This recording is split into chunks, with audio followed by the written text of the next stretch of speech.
Agora começou. Vocês estão vendo a gravação iniciando, gente? Tá tudo certo? Só dá um joinha aí, beleza. Bom, gente, a gente está na terceira aula, né, do nosso curso de Aba para Pais e Educadores.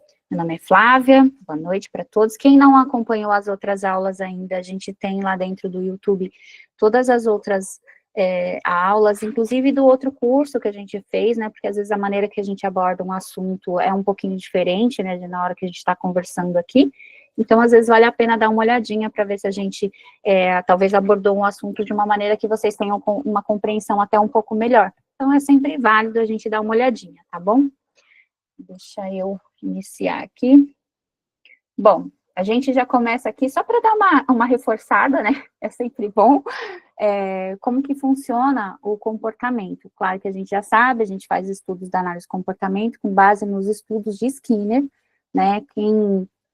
Eu vou gravar depois uma aula só com esses conceitos, assim, de onde vem, né, a questão cronológica aí dos estudos, mas que não são tão relevantes porque a gente está fazendo hoje pensando nos nossos filhos, tá? Mas é bom, às vezes, a gente saber, né, para quem quiser se aprofundar, então eu vou fazer uma aulinha depois separada e gravada, só para vocês terem lá, quem tiver em questão de curiosidade.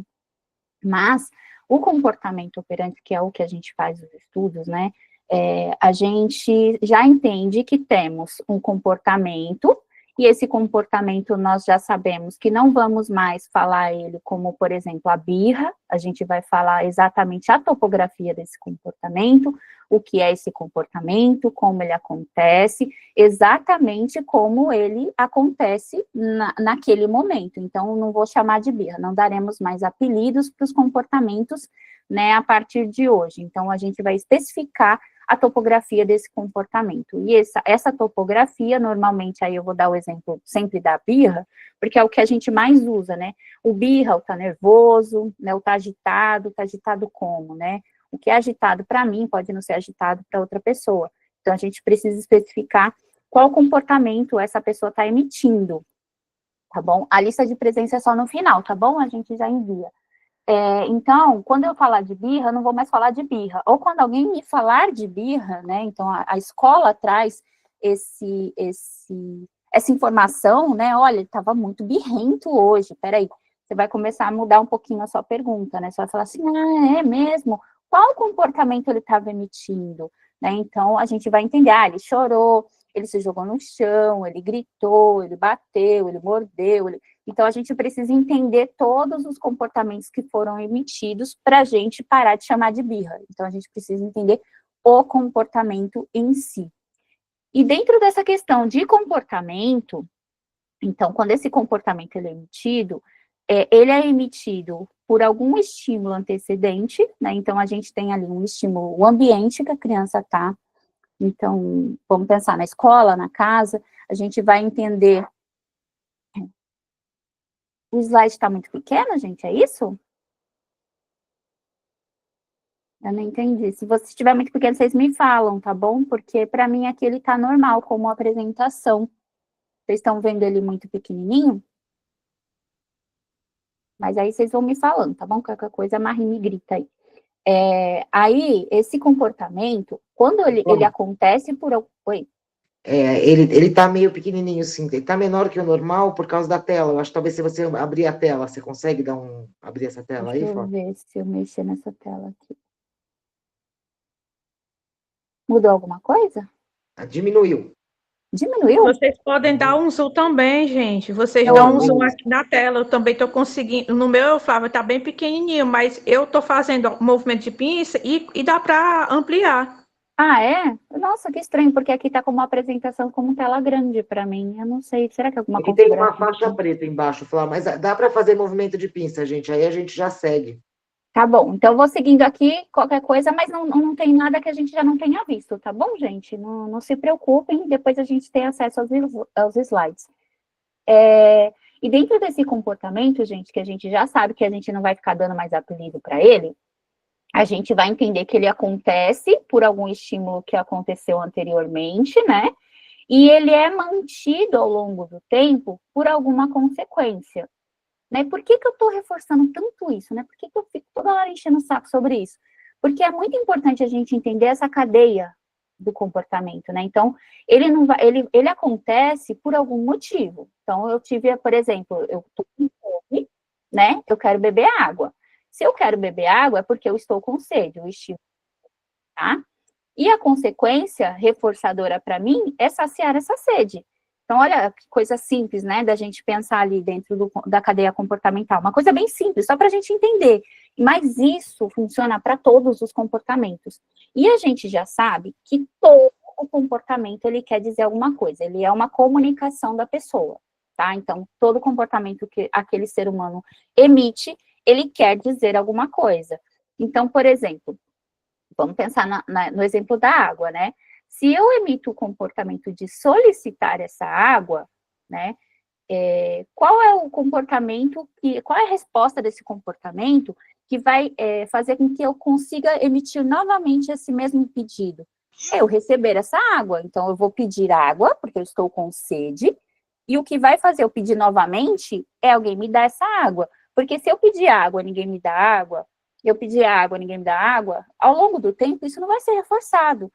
Então, vocês compreendem como todos os comportamentos, eles são reforçados ao longo do tempo, e por isso eles são mantidos, né? Então, o que acontece dentro do autismo, que a gente vê nesses comportamentos inadequados, é que eles também foram reforçados ao longo do tempo, né? Então, sim, eles emitiram um comportamento por algum motivo. Então, muitas vezes, o comportamento de bater, o comportamento de morder, o comportamento de gritar, né, eles são emitidos, mas eles recebem aquilo que eles queriam, porque eles querem alguma coisa. Aquele comportamento está dizendo alguma coisa para a gente.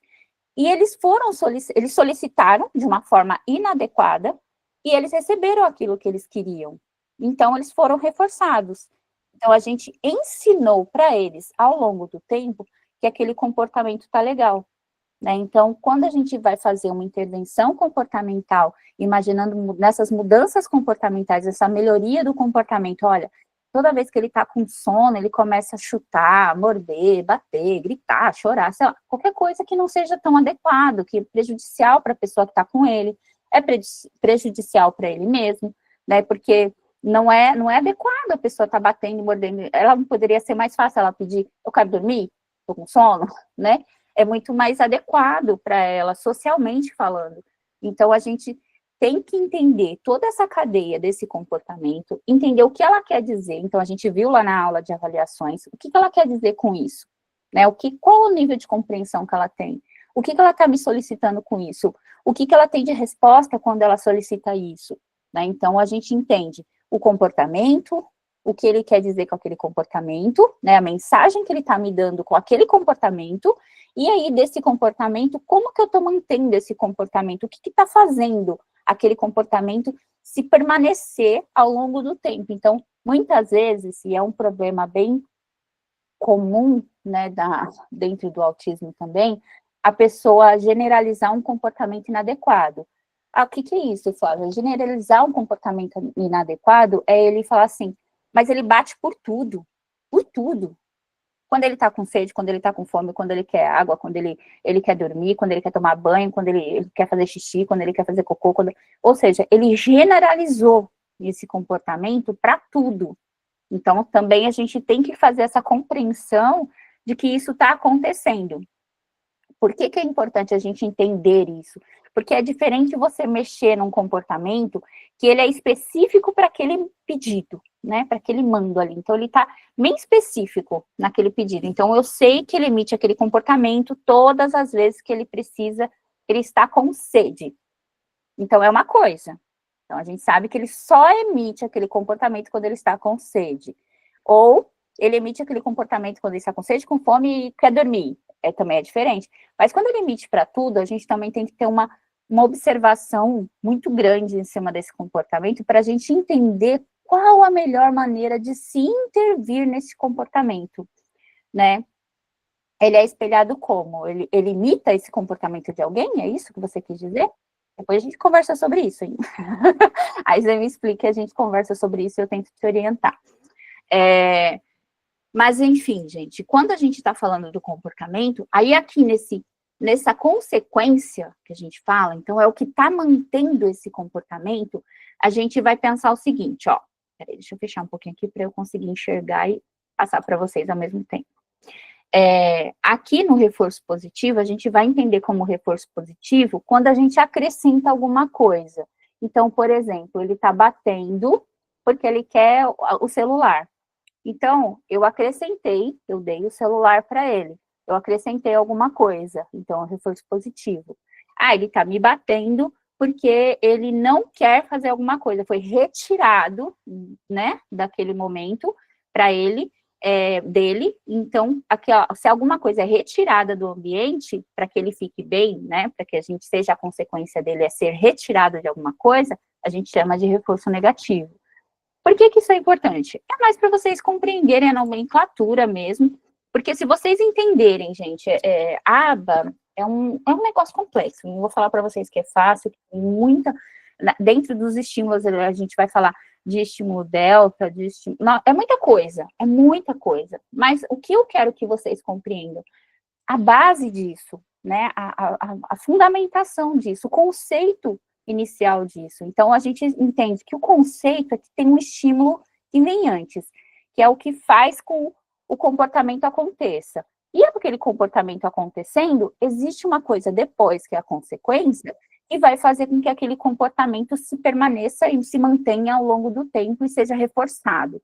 Aí tudo bem, né? Tranquilo, acho que a gente não vai ter mais dúvida em relação a isso. E se tiver dúvida, é só a gente assistir 300 vezes a mesma aula. Tem esse livro no Drive, que eu gosto bastante, que é um estudo, é um livro do Selmo Lacerda, se eu não me engano, se eu não estou doida, é dele mesmo. E eu gosto muito dele, é uma pessoa que eu assisto muito, um canal que eu assisto muito, né, principalmente na época que eu estava estudando, eu gosto da maneira como ele fala, da forma didática que ele fala, eu gosto, né, me atinge, e tem essa também, né, até a maneira que a pessoa fala atingir o nosso nível de conhecimento, né, o nosso interesse pelo conhecimento. Então, ele é uma pessoa que fala de uma maneira que eu compreendo facilmente. E eu gosto muito do que ele faz, né, ele estuda as práticas baseadas em evidências para o autismo. Então, quando a gente fala que vai ensinar alguma coisa para uma criança, então, aqui o que a gente fez até hoje é compreender todo o comportamento. Como que o ser humano funciona em questão de comportamento. Só que existem técnicas, né, que são fundamentadas pela ciência, que funcionam se aplicadas de determinada maneira. Qualquer técnica que eu for apresentar para vocês, para esses ensinos, vocês têm que ter feito tudo aquilo que a gente viu até hoje, tá? Então, a gente tem que ter feito todas essas avaliações que a gente viu na aula passada, a gente tem que compreender como aquela criança aprende, como que ela funciona, qual o nível de desenvolvimento que ela está, né? Então, a gente precisa, nada do que vem aqui depois, que a gente vai ver a partir de agora, né, a gente só vai ver hoje o reforço diferencial, né, que é uma das técnicas, mas a gente vê ali, só para vocês terem a noção, para a gente entender, e a técnica que é mais usada dentro da análise do comportamento, e normalmente é o que as clínicas mais usam, né, mas elas são todas combinadas, né, você não usa uma única, né, normalmente você usa tudo combinado, mas é bom vocês lerem, é um livro de fácil leitura, e eu já pularia, vocês não precisam ali ver todo o histórico e tal, mas se vocês quiserem mesmo, já pode ir direto para, né, para as técnicas, né, então ele vem de 1, e 2, e 3, e vai falando de técnica por técnica, então ali não é difícil de compreensão, com a base que vocês já tiveram até hoje, vocês vão conseguir compreender do que ele está falando, né, e se tiver alguma dificuldade, uma busca rápida na internet, a inteligência artificial também consegue ajudar bastante, né, quando vocês aprenderem a elaborar o prompt para pedir ajuda sobre isso, tá bom? Vai ajudar bastante vocês no ensino, no estudo de vocês, para vocês aplicarem qualquer técnica que tenha ali. Esse livro, ele já está lá no nosso Drive, então vocês conseguem acessar ele, ver todas essas técnicas, não precisa ficar desesperado para procurar na internet, a gente já tem lá bonitinho para vocês. Então, a gente vai ver hoje, então vamos lá, vamos ter responsabilidade, né? Qual é a responsabilidade? De compreender que a partir de hoje, qualquer técnica que eu for aplicar no meu filho, eu preciso antes ter feito principalmente a avaliação funcional do comportamento. E eu não vou fazer, quando a gente fala de técnica para mudança comportamental, eu não vou mudar o comportamento da pessoa. Eu vou mudar o antecedente ou a consequência. Ou os dois, depende da técnica que eu for usar.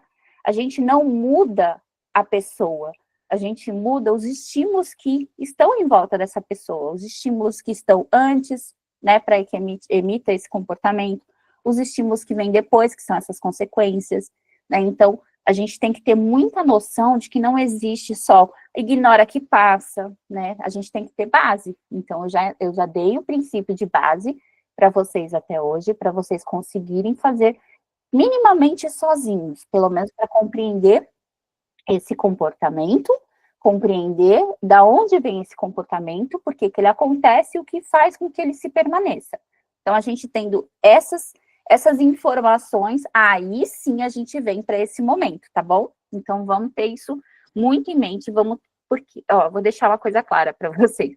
Se a gente mexe, eu já falei isso nas outras aulas, se a gente começa a mexer nessa cadeia de comportamento, nesses estímulos, sem ter a consciência do que a gente está fazendo, muitas vezes a gente piora demais um comportamento. Por exemplo, se a gente tem que entender sobre a extinção de um comportamento e ler sobre a extinção e o que traz de características dessa extinção, que uma delas, eu acho que eu já até falei nas outras aulas, que é o comportamento piorar muito, né, que é uma das características da extinção. Se você não souber o que está fazendo, a consequência que aquilo vai dar e como você vai agir se aquilo não der certo, você vai piorar uma situação.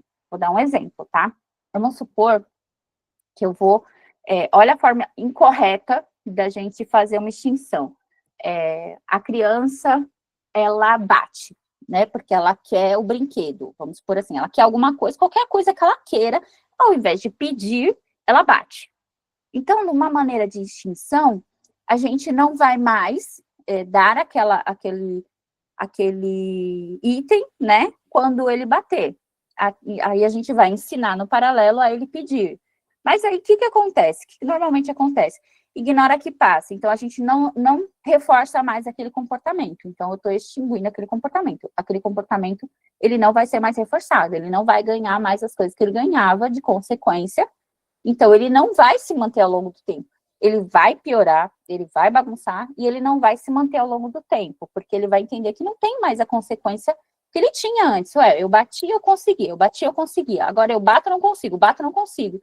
Mas se a gente não compreender, olha a importância, se a gente não compreender o que ele quer dizer com aquele comportamento e ensiná-lo ao mesmo tempo um novo comportamento, ele ainda vai continuar na mesma necessidade de se comunicar. Ele só vai estar mudando a maneira de fazer isso. Então, ele vai entender assim, peraí, não funciona mais eu pedir batendo. Mas vamos supor que ele faça o quê? Ele piore uma situação. Eu não estou ensinando ele a se comunicar para ele pedir adequadamente. Então, assim, eu só estou tirando o reforçador que ele tinha antes, por bater, mas eu não estou ensinando ele a pedir da maneira correta. Olha a consequência que isso pode trazer. Por exemplo, ao invés dele bater, ele pode começar a atacar a própria cabeça na parede. Não é pior do que ele bater em alguém? Ou ele pode, por exemplo, começar a fazer cocô na calça. Porque ele vai ter a atenção que ele precisa e ele vai ter o que ele precisa, porque você vai na hora dar, meu Deus, por tudo isso por causa de um celular, sei lá, por causa de um brinquedo, e você vai dar. Então, olha o que você está fazendo. Né? Se você não tiver certeza, por isso que eu sempre falo, você sabe que quem está aqui desde o começo sabe que eu encho muito saco sobre isso, a gente tem que saber essa cadeia de comportamento. Qual é o estímulo que, né, dá o start nesse comportamento? Então, por que ele está acontecendo? O que ele quer dizer com isso? E o que tem se mantido ao longo do tempo? Então, qual é a característica aqui, né? O que acontece depois que ele emite esse comportamento que mantém esse comportamento ao longo do tempo? Porque ele pede da forma adequada e ele consegue da forma adequada. Então, ele está conseguindo o que ele precisa. Mas a gente precisa quando a gente falar em extinção e falar assim, olha, eu vou extinguir esse comportamento fazendo isso, isso e isso, a gente vai escolher a maneira lá que a gente vai fazer isso. Ao mesmo tempo, a gente precisa saciar essa necessidade daquele comportamento. Por isso que você tem que saber exatamente, na avaliação funcional, que está lá dentro do nosso Drive também. Então, lá na avaliação funcional, a gente precisa entender o que aquele comportamento nos quer dizer. Então, a gente tem que entender exatamente, não é achismo, eu não vou achar nada, eu vou fazer a avaliação funcional e ela vai me trazer essas informações, qual é o motivo que está mantendo, o que ele está acontecendo ali, o que ele está querendo me dizer. Então, a gente precisa fazer uma avaliação funcional antes de qualquer intervenção que a gente possa fazer, tá bom? Claro que aí agora a gente vai falar aqui dessa intervenção e vamos pensar o seguinte, a intervenção ela tem lá um procedimento e tudo mais. Eu não vou explicar todo o procedimento para vocês, eu gosto de explicar a base do conceito, porque às vezes a gente tendo um conceito, a gente aprende muito melhor do que uma decoreba, né? Então, a minha busca aqui, né, minha tentativa é que vocês entendam todo um conceito. Então, se a gente vai mexer em algumas coisas, a gente sempre vai mexer ali, a gente não vai mexer no comportamento em si, a gente vai mexer no que tem antes, no antes e depois. Então, como a gente vai fazer isso? Aí existem as técnicas, tá bom? Mas vocês, sabendo esse conceito que é básico, né, é bem simbólico, assim, a gente conversando, como a gente já tem conversado até hoje sobre isso, fixa, né? Então, você começa a treinar o próprio olhar para a situação de que está acontecendo, né? Então, hoje a gente teve até uma conversa, né, acho que foi com a Pamela, né, que a gente teve um acontecimento e a gente falou, e é legal que ela trouxe isso para mim, né? Então a gente até aprendeu ali na aula, peraí, aconteceu por quê? O que aconteceu, né, que trouxe esse comportamento? Então, é uma visão que a gente acaba treinando, né? É um olhar que a gente treina para situações. Então, a gente para ali de acreditar só no que os outros falam, e a gente precisa trazer informações para a gente fazer essas avaliações e para a gente entender onde e como a gente deve agir. Então, bora lá. Opa, deixa eu voltar aqui. Dentro das práticas que tem ali no livro, são todas essas 28 práticas. Olha quanta coisa que tem, né? Então, a gente tem intervenções baseadas no antecedente, então a gente vai mexer nos antecedentes, né, lá daqueles comportamentos. A comunicação alternativa aumentativa, que aqui está como com a AC, né, porque é do inglês, mas a gente usa CAA, é aquele famoso CAA que a gente vai aprender lá com a fono, se Deus quiser, maravilhosa, né. Então, a gente tem a intervenção do momento comportamental, estratégias de instrução cognitivo-comportamental. Hoje a gente vai ver, assim, um pouquinho do reforço diferencial. O slide. Oi? O slide não está aparecendo. Não, gente. Ué, para mim aqui tá na tela. Para mim tá normal. Ixi, Maria. Clica na minha foto, na minha imagem, alguma coisa assim, para ver se tá. Tá Aqui bom? tá normal também.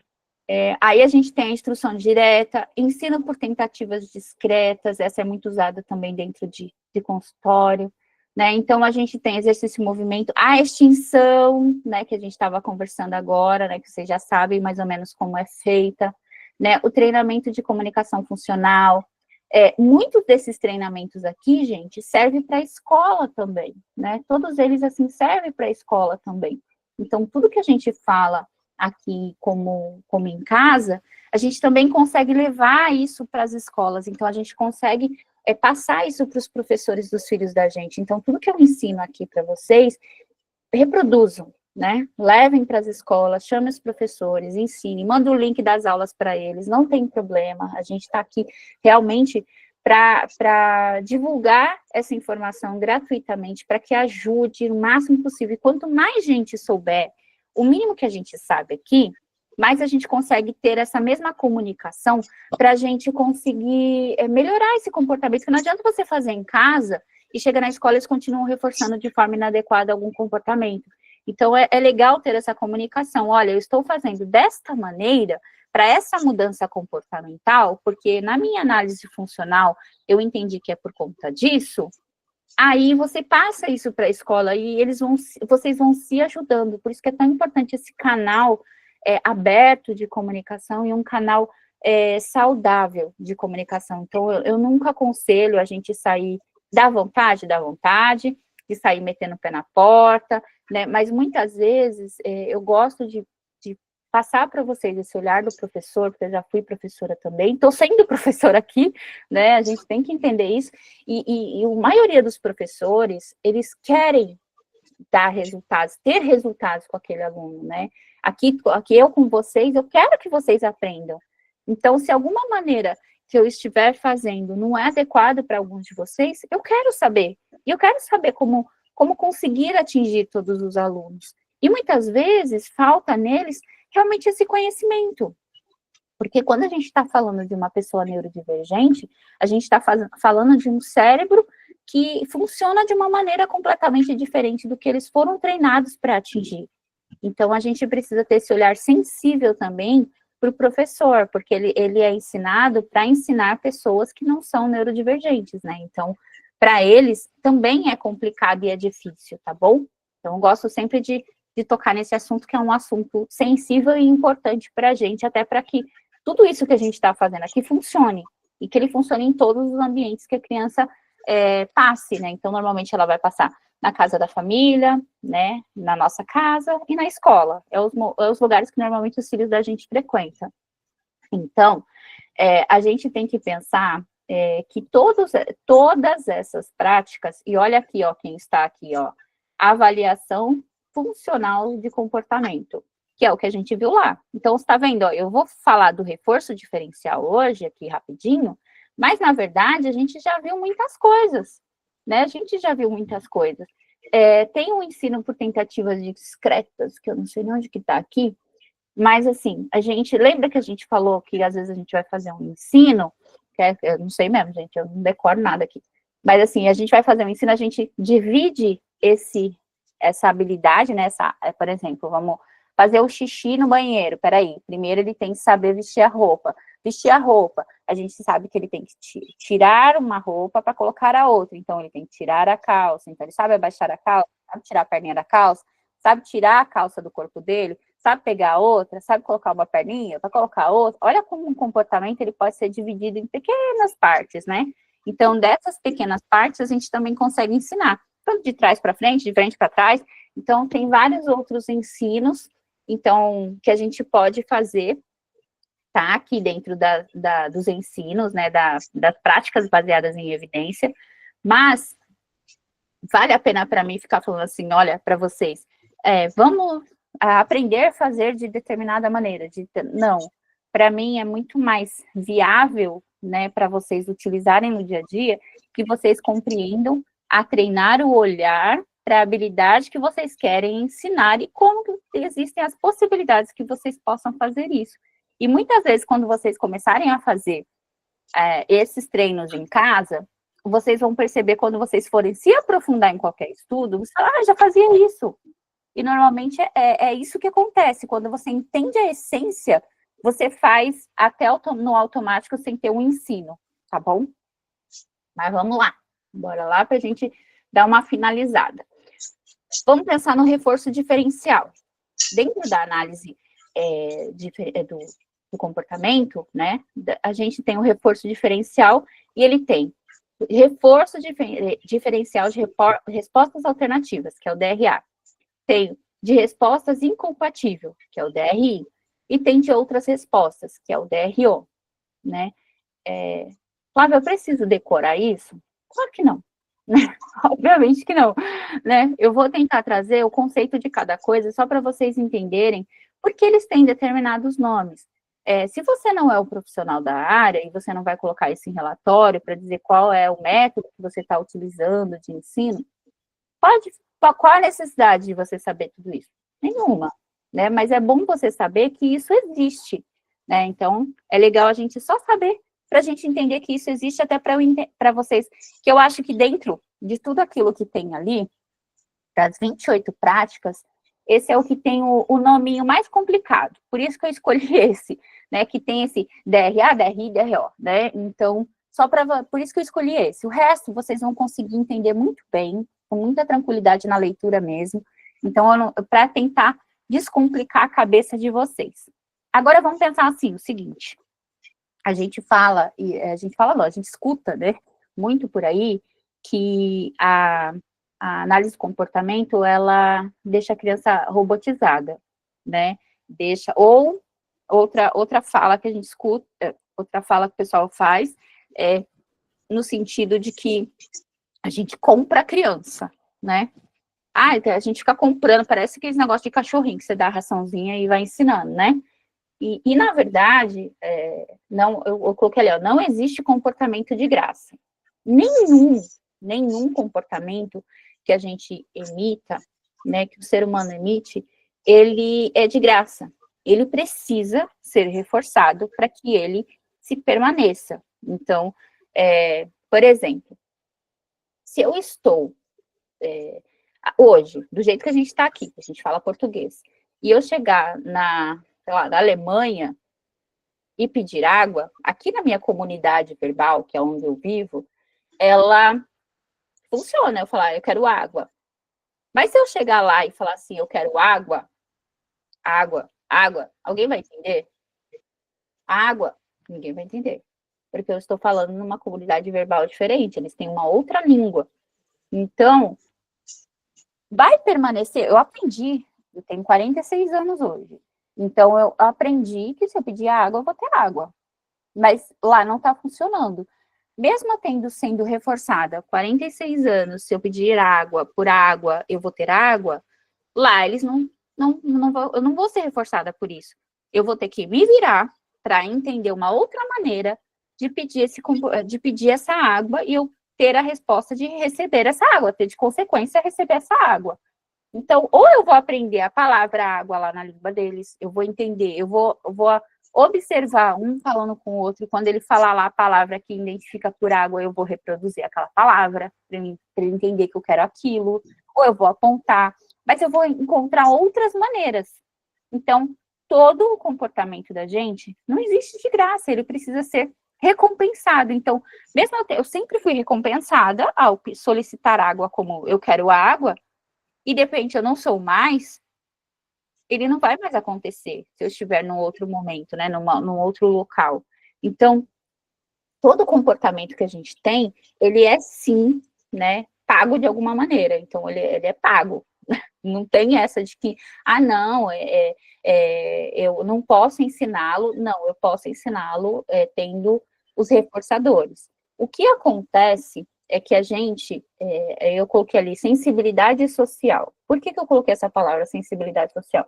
Nós, seres humanos, somos uma raça, né, que é muito social, muito, muito. A gente precisa dessa troca, a gente precisa estar junto, a gente precisa viver ali em comunidade.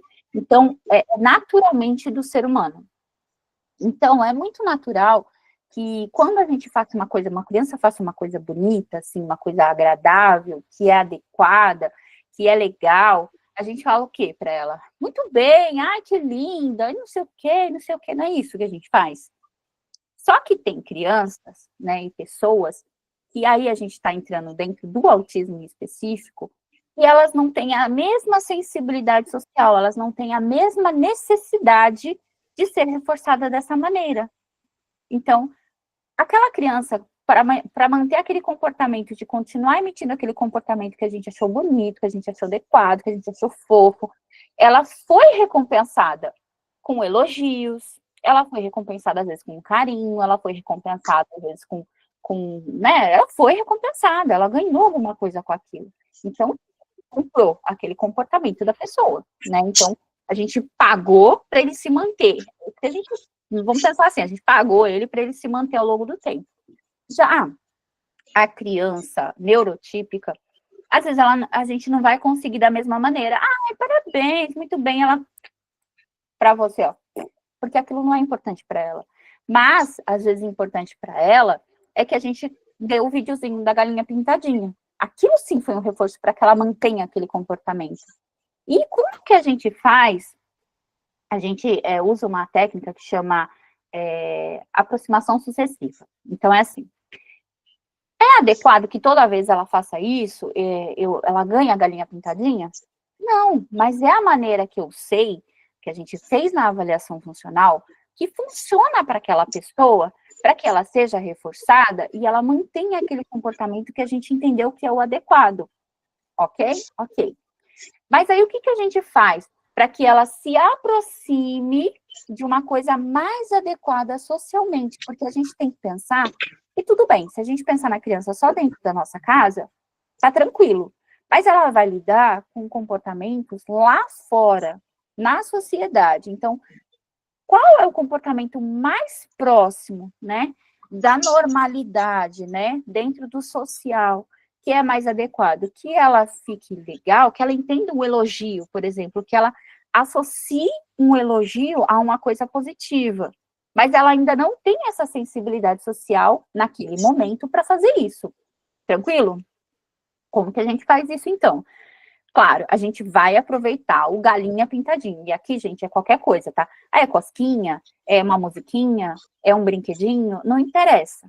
A gente entendeu lá dentro da avaliação de preferências da criança o que é o reforçador para ela naquela situação.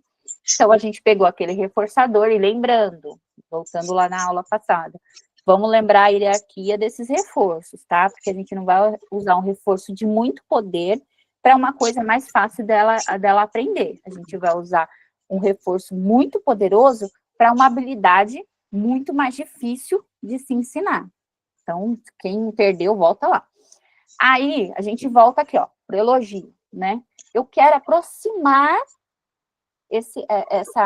essa galinha pintadinha do elogio. Então, eu quero pegar o quê?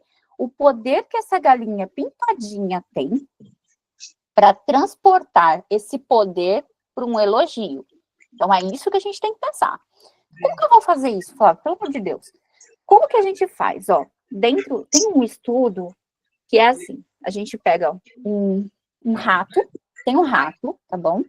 Aí o rato, ele é ensinado a pedir água. Então, ele aperta a barrinha, né, sai água. Ele aperta a barrinha, sai água. Então, toda vez que ele faz alguma coisa, ele sai água e ele tem uma recompensa. Então, por exemplo, ou até uma mais fácil do salivar, por exemplo, ó, a gente tá lá com o cachorrinho, né, que tem um estudo com esse cachorrinho, aí a gente vai lá no cachorrinho, e ele, toda vez que vê a comidinha, ele saliva. Toda vez que ele vê a comidinha, ele saliva. Então, é automático, não é automático isso? Ele já sente. Mas como que a gente transporta isso para uma outra coisa, que era desassociado daquilo? Então, toda vez que emitir a visão da comidinha para ele, que ele vai salivar, vai emitir um sonzinho de uma sirene. Toda vez. E o cérebro dele vai associar isso aqui com o plim da campainha. Você tomou leite hoje? Aí a gente vai fazer o quê? A gente, toda vez que emitir esse, eu emito esse junto. Emitiu esse junto. O que acaba acontecendo ao longo do tempo? Peraí, gente, deixa eu só tirar. O que vai acontecer ao longo do tempo? Vai ter um determinado momento que eu não vou mais apresentar essa comidinha, mas quando ele ouvir plim, ele vai salivar. Porque ele já pegou as características deste aqui e passou para o plim da campainha. Então, a gente usa o mesmo princípio para fazer ali, por exemplo, da galinha pintadinha para elogio. Então, a gente sempre que apresentar a galinha pintadinha, né, que é o verdadeiro reforçador para ele, a gente vai fazer um elogio, por exemplo, ou qualquer outra coisa que a gente queira ensinar, tá bom? Então, assim, ó, a gente vai estar ali, a galinha pintadinha, a gente vai fazer um elogio para ele. Muito bem, que lindo! E pum! Muito bem, que lindo! Pum! Deu, entendeu? Ao longo do tempo, esse poder da galinha pintadinha vai estar diretamente relacionado com o nosso elogio. Então, a gente vai retirando esse para manter só esse, porque ele acabou pegando o mesmo poder de reforçador. Então, a gente transporta alguma coisa para outra. A gente usa muito isso, por exemplo, é uma técnica que dá para ser usada quando, que é um caso, eu acho que alguns casos, na verdade, né, aqui dentro do grupo, que a gente já pegou, de pessoas que têm a criança muito grudada nos pais. A gente consegue fazer essa né, desassociação, associando a outra coisa. Então, a gente relaciona aquele poder daquela pessoa a uma outra coisa que pode ser substituído. Então, a gente, sabe como apresentar, por exemplo, a mãe?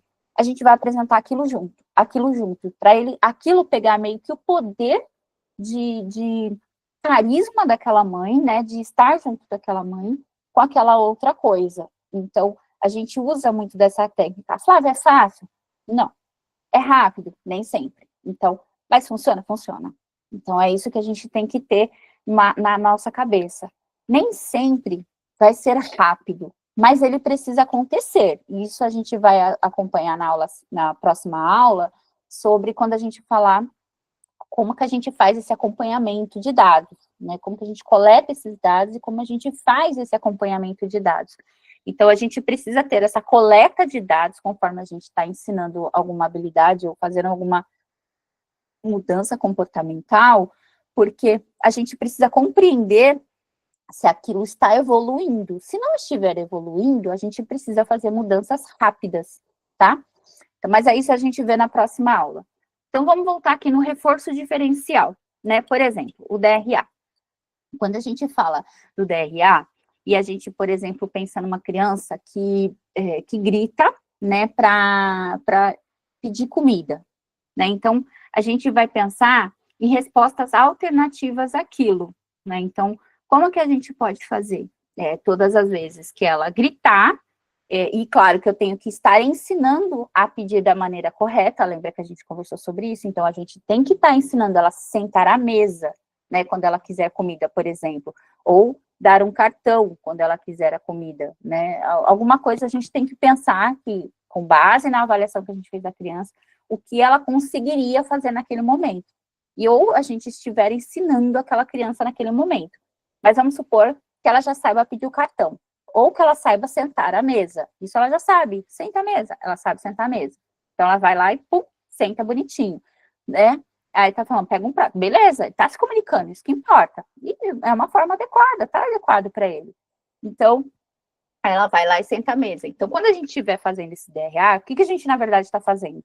Quando a criança gritou, ela não vai ter o que ela quer. Mas aí eu tô fazendo o quê junto? Extinguindo. Então, lembrando, tem com ou sem extinção. Então, nesse momento, eu tô extinguindo também, porque eu não vou dar. E quando ela se aproximar da mesa, eu posso direcioná-la à mesa, e aí sim eu venho e apresento a alimentação para ela, né? Aí a gente vai estar falando de um monte de coisa que pode estar complicando, né? Então, por exemplo, eu estou dando um exemplo de sentar na mesa, mas pode ser para qualquer outra coisa. E lembrando que eu vou deixar essa criança sem comer? Faz sentido deixar ela sem comer? Se ela não conseguir fazer esse pedido correto? Não faz sentido eu deixar ela sem comer. Então, a gente pode pensar no sem extinção. Tem um exemplo da aula do Luciano que eu achei bem legal, que ele falou assim, dentro de um sanatório, assim, né, de um hospital psiquiátrico ali, tinha as pessoas tinham o hábito de bater para pedir, solicitar comida, que até, acho que é um exemplo que é usado no livro do Cooper, eu acho, se eu não me engano. Aí, o que ele fazia? Então, como eles quiseram introduzir o cartão, só que eles não podiam fazer extinção. Vamos pensar assim, eu vou ignorar, não vou dar comida. O que o cara vai fazer? O cara vai começar a meter-lhe cadeira para tudo quanto é lado lá e vai querer a comida dele. E tá certo, ele quer a comida dele. Só que não tem como você ensinar aquele monte de gente, aí a gente tá pensando no ambiente escolar, né? A fazer aquilo ali e sair direcionando todo mundo, pode ser muito pior. Mas a gente vai ensinar uma outra coisa. A gente vai fazer o sem extinção. Como que a gente vai fazer? Ele vai mostrar o cartão. Então, a gente está ensinando ele a mostrar o cartão. Tá ensinando ele a mostrar o cartão. Vai ter os que vão dar o cartão. Que legal. Esses que deram o cartão recebem a comida muito mais rapidinho e com muito mais mistura, por exemplo, né? Então, ela é reforçada diferencialmente naquela situação. E quem não entregou o cartão e só ficou batendo e não entregou o cartão, vai receber comida também, mas ele demora mais e vem menos comida, ou menos qualidade na comida, né, menos mistura, só um arroz e feijão e um pedacinho de carne, não vem um bifão, entende? Então, assim, ele tá tendo o que precisa, mas vamos pensar o seguinte, ele tá tendo, mas não é da mesma qualidade na rapidez do outro. E isso, ao longo do tempo, ele vai entender, opa, aquele ali pediu com o cartão e recebeu o bifão dele, e eu pedi batendo, e eu não recebi um bifinho. Então, a gente tem essa com e sem extinção, tá vendo? A gente faz sem extinção daquele comportamento, porque a gente continua dando o que ele precisa, né?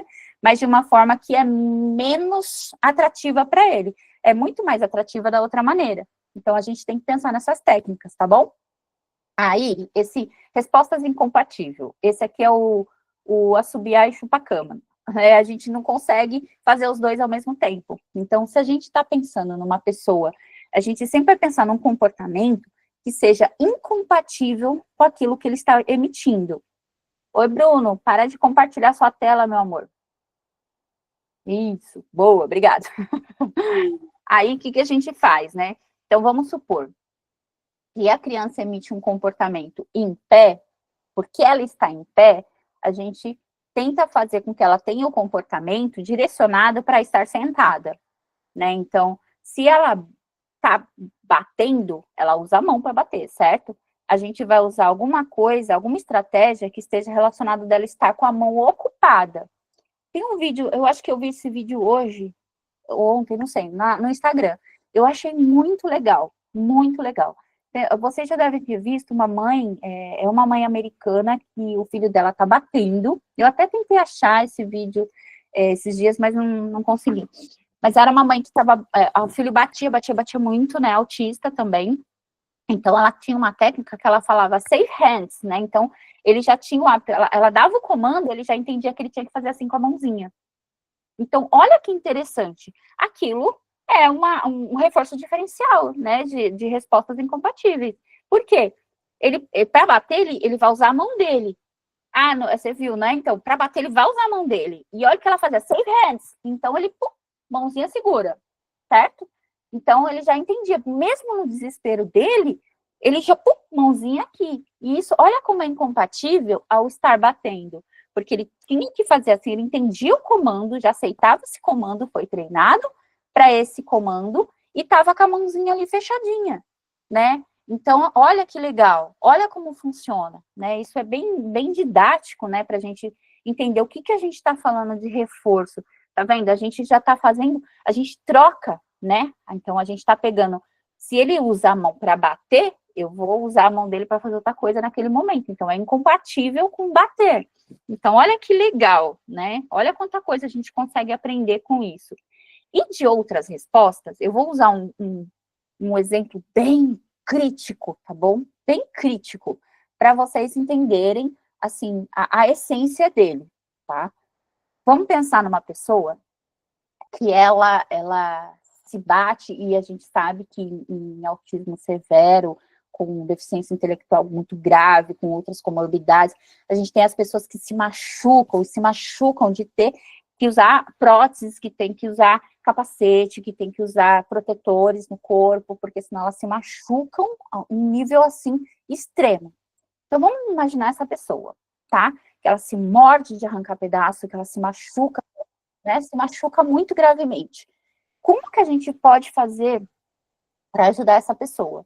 Então, vamos pensar numa técnica que a técnica chama DRO, né, de outras respostas. Vamos imaginar o seguinte, a gente reforça, e a gente está falando de reforço, lembra disso? Então, reforço de outras respostas. Então, qualquer coisa que ele faça que não seja o se bater, ou se machucar, a gente reforça, né? Então, por exemplo, ele cuspiu, ele falou um palavrão, não interessa, é outras respostas, ele não está se machucando. Ele cuspiu, ele gritou, ele emitiu qualquer outro comportamento, ele é reforçado.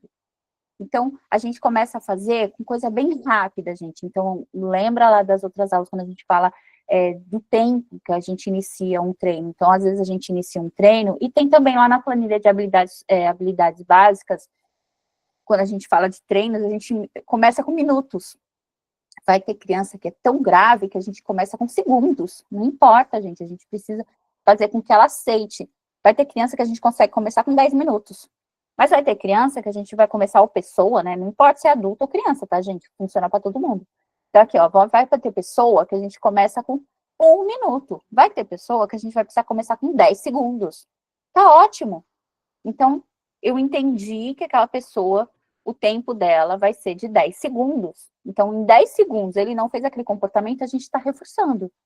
Ele emitiu, não reforça. Então, ele está emitindo outro comportamento que não seja aquele que força. Então, a gente vai, ao longo do tempo, também a gente aprende lá na coleta de dados, então eu entendi que eu consegui manter de 10 em 10 segundos esses reforços, que deu certo. Então, eu vou entender que ele emitiu isso por 2 dias, e 2 dias está dando certo, né? Tudo isso a gente tem que pensar naquela pessoa, específica para ela, tá? Vamos lá.